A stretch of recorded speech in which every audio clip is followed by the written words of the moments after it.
from around 2008, the priority has been working with NOWSPAR in setting up the institutional arrangement as an NGO, and also developing the relationships with the different organizations and different people who work within the sports sector here in Zambia as well as in the region and internationally. The work that NOWSPAR does and why it was established is mainly to support the sports sector in its entirety in Zambia, to address the inequalities that girls and women encounter, and also because sport itself hasn't really been very open for girls and women to be involved, and also the different challenges that they face.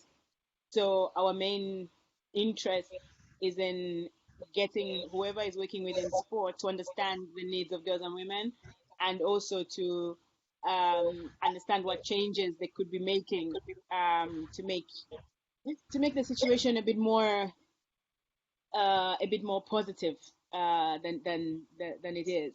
So I think, like, just overview, that's the general principle of the organization. And for me, my personal interest is around inequalities, issues to do with poverty, issues to do with gender. So working within NOWSPAR enables me to focus on the kind of work with different sports organizations and individuals.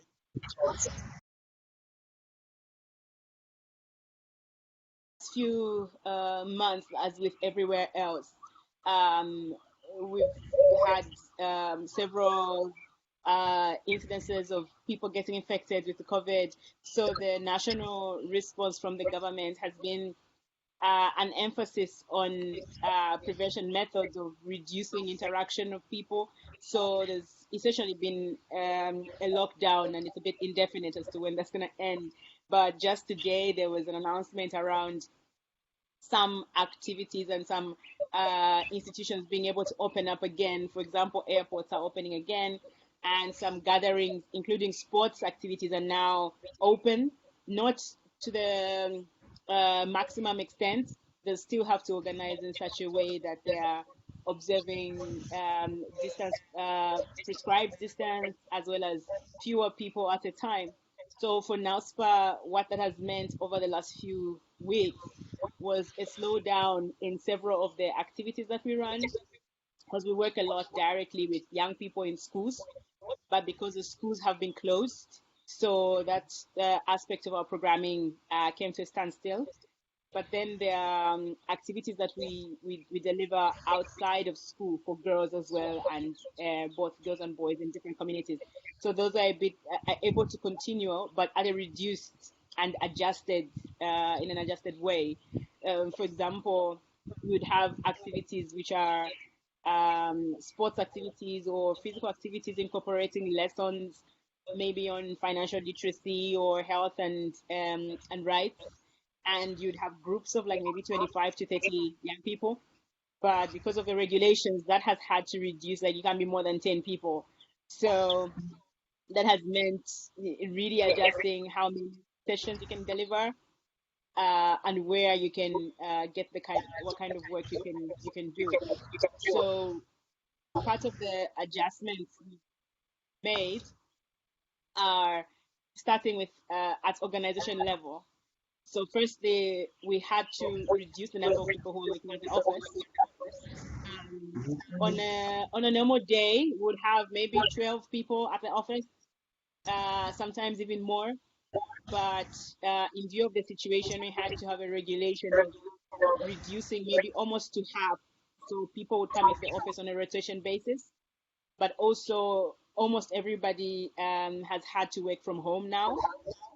So that meant, as an organization, you have to reorganize how you manage staff, of how you assign tasks, because sometimes there's work that needs to be done together, but you don't live together with the person you're working with. So how do you begin to support members of staff to learn how to work remotely, when previously most of them, that hasn't been their method of work? And so that took a bit of time, because it's also required a reorientation of the work itself, what you can do on your own on a computer at home versus what needs to be done, sitting together and having conversations or looking at documents together and things like that. So even sometimes tools that you've taken for granted that not everybody in the office uses, like let's say file sharing tools like Google Docs and Dropbox and all of these working spaces that a few people in the organization use a lot, and then perhaps several people in the organization don't use at all, apart from maybe to download a document. Suddenly, almost everybody in the organization now needs to be quite proficient, and that took a bit of time to get to adjust to that. But in terms of the actual delivery of services for the work that we do, um, some of the organizations that we support, um, they are also don't have much capacity. Even sometimes they don't have like laptops, or they don't have strong internet connections, or they don't have smartphones and things like that, that we need to be able to communicate effectively to carry on the work together. So we had to adjust the budget and the kind of support we give them to allow an increase in expenditure on things like Wi-Fi gadgets or getting better internet service, and also for some of them even spend time to orient them to some of the file sharing methods we're using. Even like, okay, this is how Skype works. Make sure you've set up your Skype, because previously they didn't need to. They could just come to our office and would have our meetings, or you speak to them directly on the phone.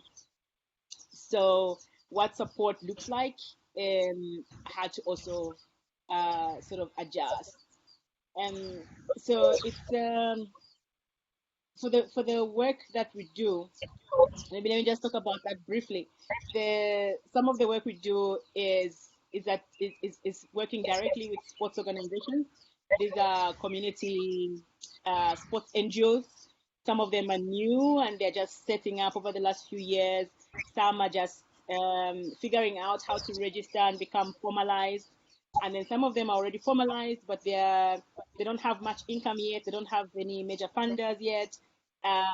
So part of our support to them is supporting them to develop their internal policies, their internal procedures, helping them to understand the landscape of development work and of NGO functioning, supporting them also even with financial grants to enable them to deliver some activities so that they can not only be able to consistently sustain their communities that they've built up, the relationships and programs, but also as a way for them to practice being an NGO, to manage their own finances. So it's an organizational mentoring process. Then we have work that we do with girls in schools. So in schools and in other community organizations. So approximately 2,500 girls reached regularly to do sports activities and to have life skills education. And we're also doing advocacy, reaching the public through TV and radio programs. At the moment, we have a series on the radio. We have a discussion on good governance within sport, so explaining the different aspects of governance, presenting information about what that looks like at organizational level, what challenges sports organizations might expect, just to have that awareness and education of different people, apart from the people who would come if we were running a workshop for sports organizations. So that's done through the radio, through national radio service. Then we also work directly with leaders of sports organizations, and these are sports NGOs, sports associations or federations, as you might call them. And so we do some trainings around leadership or training on particular topics, whether it could be safeguarding and protection or topics around media engagement, and supporting them to understand the broader issues that affect how they operate. Because one of the things we learned in the long term of our work was that in order to get progress with sports organizations incorporating girls and women and providing quality service to them, we have to have sports organizations functionally strong So we've had to get back to basics of covering general topics before we address even the topic around gender equality. Because for some communities, it's like, well, we don't have any sport at all, so you can't say we're not serving girls and women because there's nothing even for the boys and men. So it's about sort of going about in a holistic way, but still emphasizing how doing all of that contributes to taking forward girls and women's rights to access the sports and physical activity. Yeah, so with most of the projects are working to different extents. Some of them have had to sort of slow down and readjust. For example, the working with the leaders within sports organizations. So mostly would have like physical meetings, would do workshops and meetings and all of that. But now that has to happen online. So it's interacting with them in WhatsApp groups, it's interacting with them online.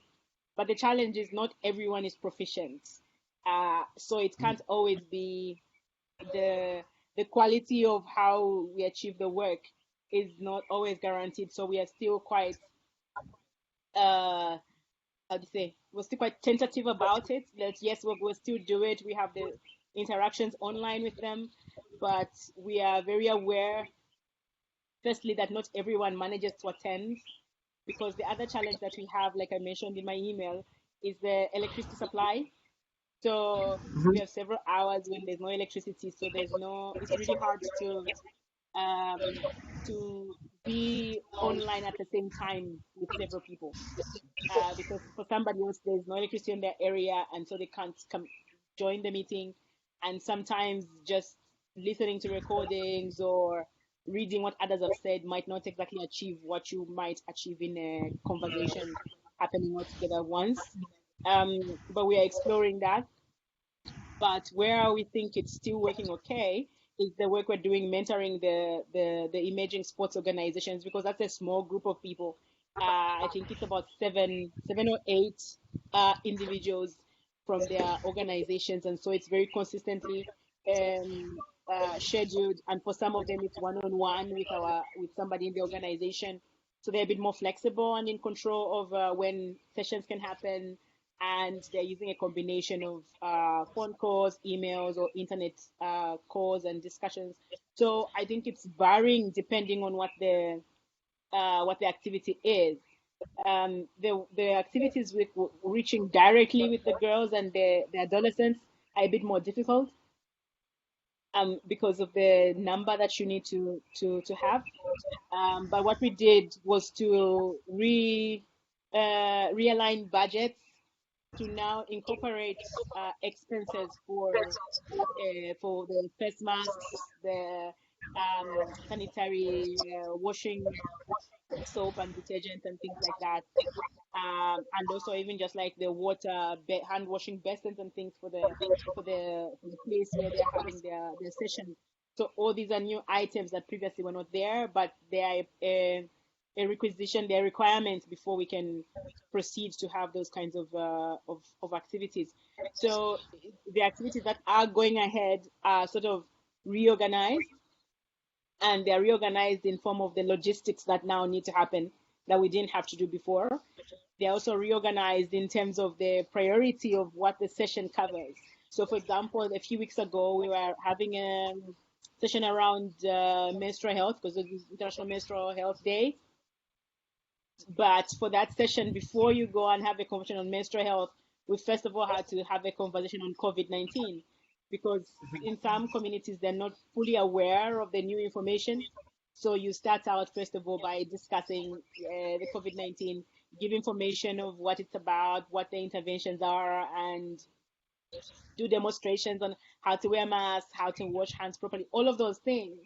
So now it becomes that you're raising awareness both about COVID-19 and then also delivering on your initial planned sessions. So that has also required that internally as an organization, we have to um, re-educate the staff and the volunteers who are doing these activities, because now they also have to deliver information about COVID-19. So that has also been, I think, a way that we've had to adjust, and it's taken up some time because first of all you have to educate yourself, then you organize it into, okay, who are the leaders who are going to be available, who can run these sessions, what will it look like, what supplies do they need, are they willing to do it, because even for them it's a risk, because it means you're leaving home to go and work with other people, and yet prevention is about limiting interaction with other people as much as possible. So even for us, it's a bit of an ethical question we've had to discuss internally around what is the benefit really of us continuing to do this in this circumstance, or should we just stop all the activities and prevent and keep everybody safe in our organization? But then we realized that the communities we're working with, the groups we're working with, they most of them do not have other sources of information. They are relying on the community leaders in our who are our volunteers and our staff and our program to communicate this information with them and to explain what's going on with them, because it's a public health issue, and their understanding is by being part of our program, they're expecting sort of to have access to information through the program. So that's how come we've continued to deliver the activities. The other adjustments that the other part of the program that has been able to continue, one of the elements of our programs with the young women is an entrepreneurship program. So when the young women finish the life skills, they graduate through the life skills curriculum. They support the program as facilitators, and by that time, most of them are at an age when they need to be earning a living. So the ones who don't have opportunities to go to school or to be supported by their families in a particular way, they get an opportunity to apply to one of the programs at NOWSPAR called Play Forward, and then they can get support to go to a training college where they get certified in some skill that they can use to make money. Lots of them choose skills that are sort of that you can work with either from home or within your community, and that are sort of familiar. So lots of them choose things like cooking for events, or they choose things like tailoring, or working in the hospitality industry, or um, catering, and those sorts of things. So we support them to go to a trade school, and they get a formal qualification in that with our funding, and they also get an opportunity to apply for a seed grant from us, and they get an amount of money that they can now set up their own business, and they get a bit of mentoring from someone support them to do that. So some of the ones who done tailoring when this pandemic happened, it sort of became an opportunity for them once it was understood that you could use cloth masks. It became an opportunity for them to now switch to making cloth masks and producing them and supplying them to whoever was needing them. So for them, that sort of has worked out well. But also in the program for us, what we did then is to ask them to supply the program. Because if the girls we're working with, as a requirement, need to wear a mask to be in our program, then we need to procure masks as an organization. So it sort of worked out that now they can supply us, and when we are communicating with others, we promote their work to others, and so that sort of um, supports their business as well as contributes to the program, and becomes an example of a practical skill you can use to make money for yourself as a young woman, because we're fully aware that one of the challenges that contributes to young women staying in risky relationships, or being unable to leave home because you don't have options for your finances or income. So being financially independent becomes a big part of how to prevent or at least reduce gender-based violence, and how to increase the choices that young women have. Young people who are involved with sport are often not a target group. so they are often left out. So when we developed this program, the idea was it's specifically focused on young women who are involved with sports activities and who have been through our sports program. So that is one aspect of our programming that has been able to continue and also to be a bit more amplified because of the circumstances. Um, so yeah, so that's been interesting.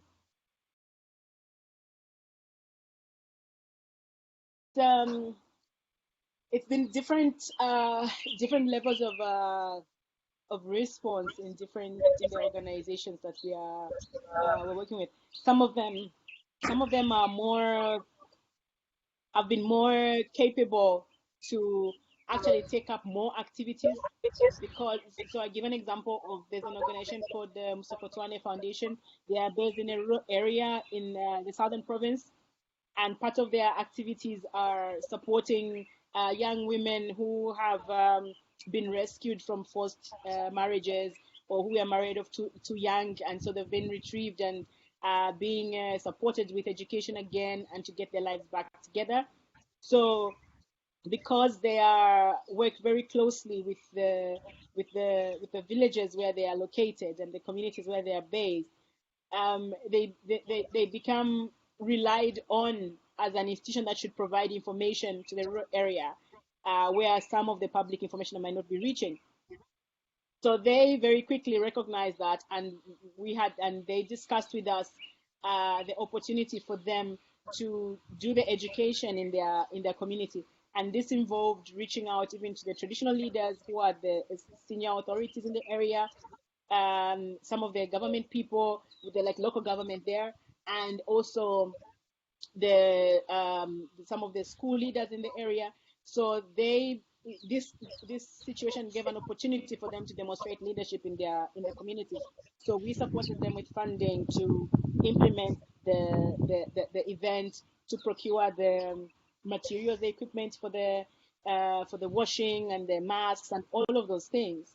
But the main work was their initiative that they recognize they can use their influence in that way and demonstrate to the community um, some of the value that they add in addition to the service they already provide with the promoting the human rights of the girls and the physical activity and sport.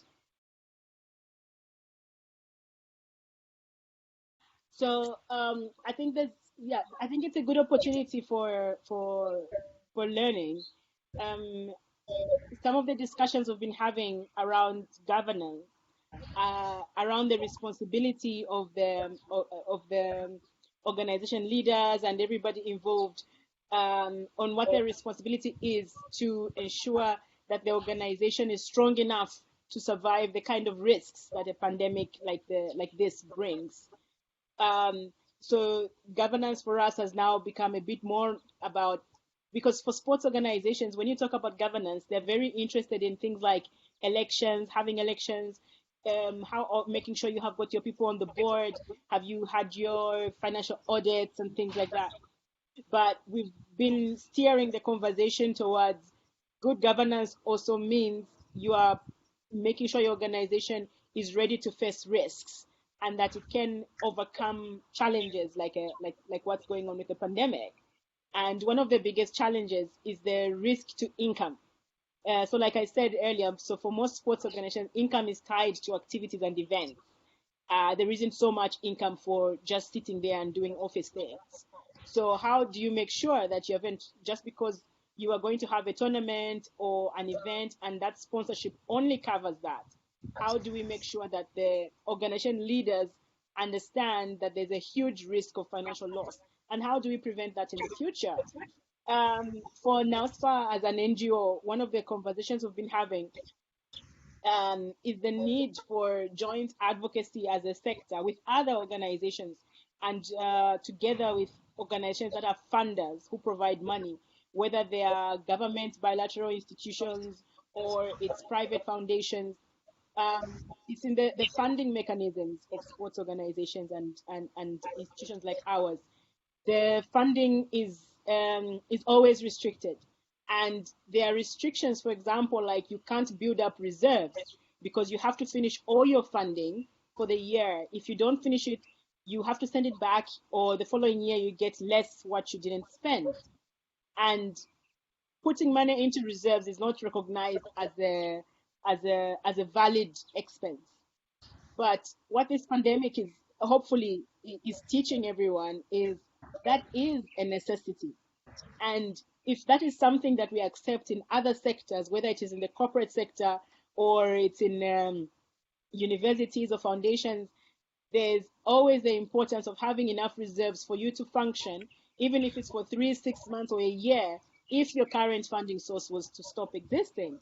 However, the funding conditionalities at the moment for NGOs are that you have to finish all your grants.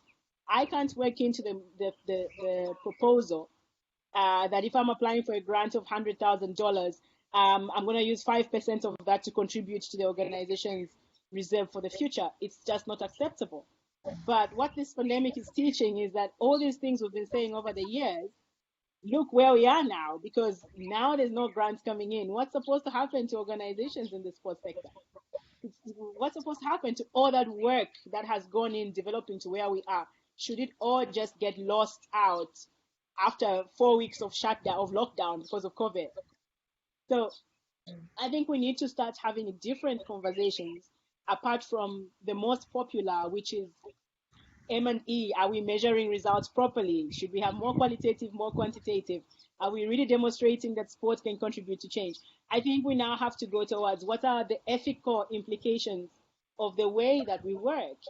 The other part is there's a lot of reliance on volunteers within the sports sector. It's a feature of how sport is run in many places. So as a sports NGO, you still need a core staff, a core full-time staff who are professionals, who are skilled, who will then support the management of those volunteers and the programs and deliver at a quality that is expected. But the sports sector is one of the most unjust sector in terms of wages, in terms of benefits for staff. You barely have health benefits or Medicare or any of those things. And if you're working in a country where the government regulations are not even strong to protect workers, the sports sector is one of the places where such inequality occurs. And yet we are working towards development and towards human rights and all of those things that are in our mission. But the operational side of things, we must learn that we have to address those things, because what's happening now is if there's a lockdown, you can't go to work. How many organizations can afford to pay staff without them doing work? I know that in some European countries, you've got like state-sponsored furlough or state-sponsored backup or social welfare and support organizations to still pay their staff a certain amount of money if you're out of work. Here, we don't have that. So what's supposed to happen to the members of staff who we can't afford anymore? So if we lay them off, they've got no other income. There's no government support for them. What's supposed to happen to them? Ethically, that is just like not okay. But financially, can the organization continue to pay staff for work that is not getting done? And which budget line is that money coming from? Because also, which funder is saying, yes, go ahead and pay this money? Because they're saying, okay, yeah, you've paid this money, but then where's the number of kids that you've reached? So the lessons that are coming up in this situation are that we cannot continue to ignore the bigger structures within which we work, which is the structures of how our work is organized and the structures of how the political situations in our countries, because not every country has more socially inclined policies. Organizations are on their own. And the sports sector, unlike other sectors, for example, where there are trade unions and where there are different ways of workers mobilizing and organizing to get better conditions for themselves, doesn't exist. So it's very easy in the sports sector that you go to work today, tomorrow you don't have a job anymore because there's no more funding. So what happens to the people who are working in the sports sector and they've invested their skills and their lives in this? So the lesson there is around how we organize the labor within the sports sector. We have to think really clearly about that. and we have to think clearly about the funding structures, and we have to think clearly about the organization resilience and organization responsibilities to everybody who works within the sports sector.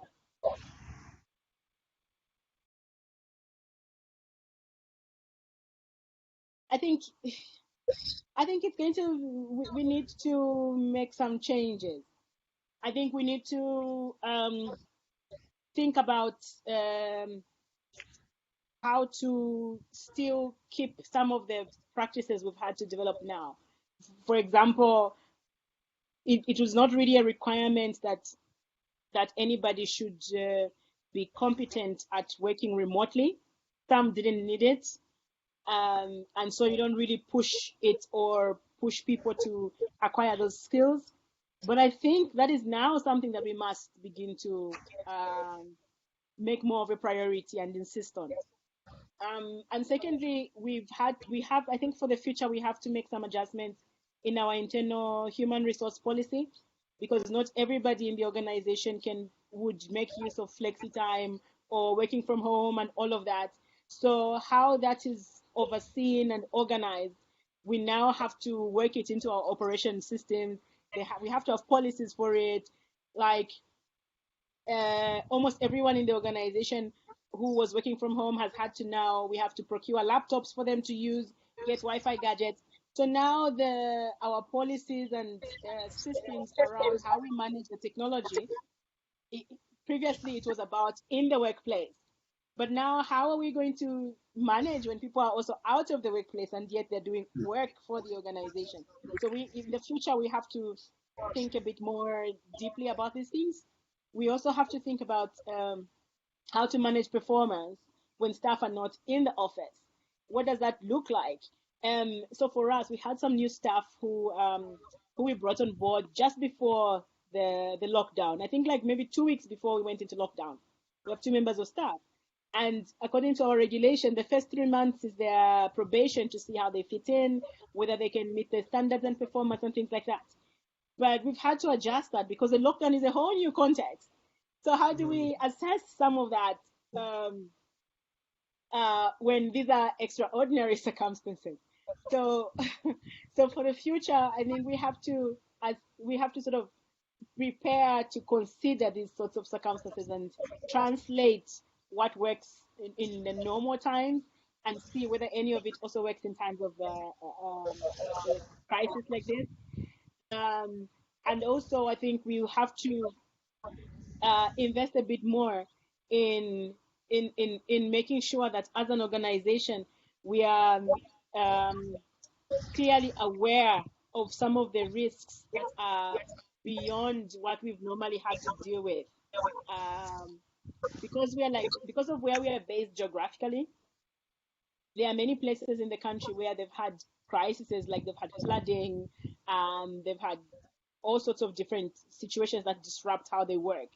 For us, where the city where we are based in, we haven't experienced that. So this lockdown has been like one of the biggest shakeups that we've had.